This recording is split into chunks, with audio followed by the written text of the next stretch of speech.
We're at Narimba College with oten head teacher Dave.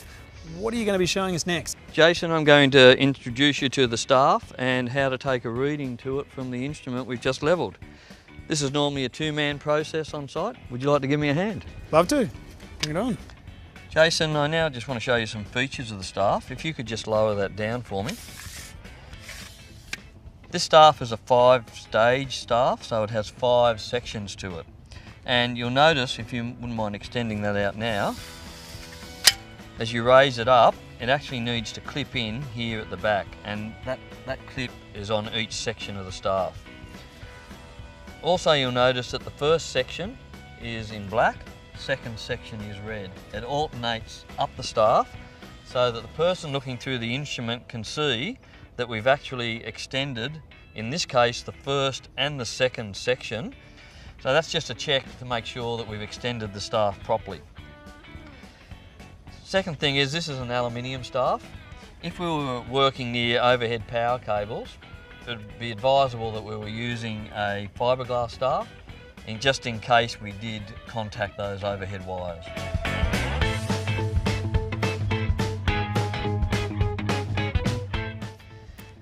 Next, this staff is graduated in what we call an E pattern.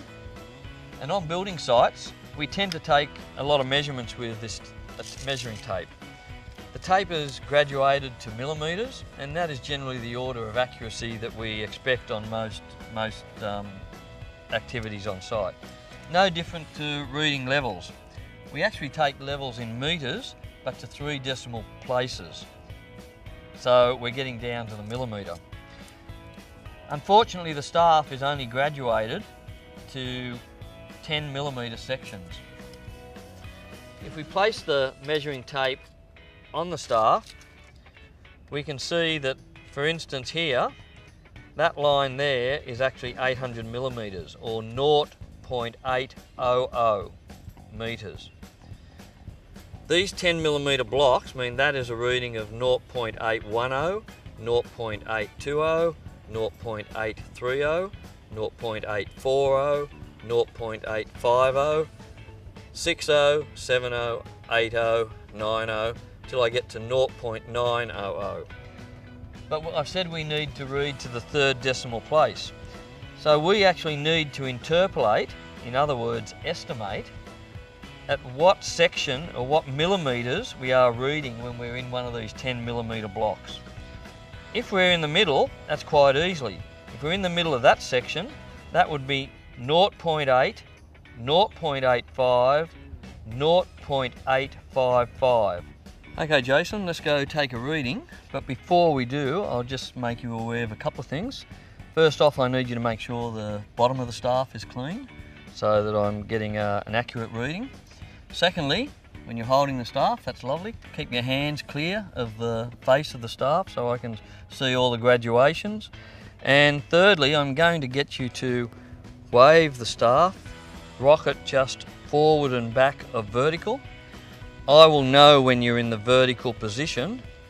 That will be my lowest reading, because when you lay back or lay forward, my crosshair will give me a higher reading on the staff.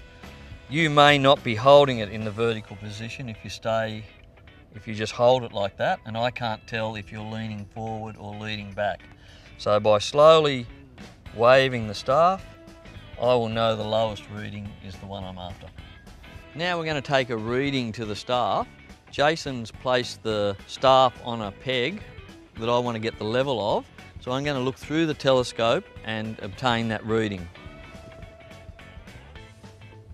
Jason's just going to wave that staff a little bit for me, and I will know the lowest reading is the one I'm after.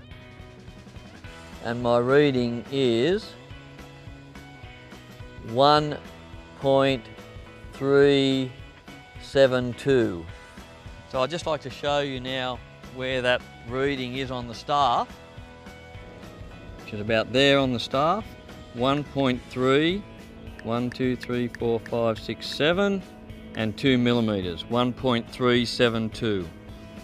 So what we've just seen here is the order of accuracy, the staff graduation, how to hold a staff, and how to take a reading. What are we going to see next? Jason, next I'm going to show you how to complete a 2-peg test to check that the level's giving us accurate readings.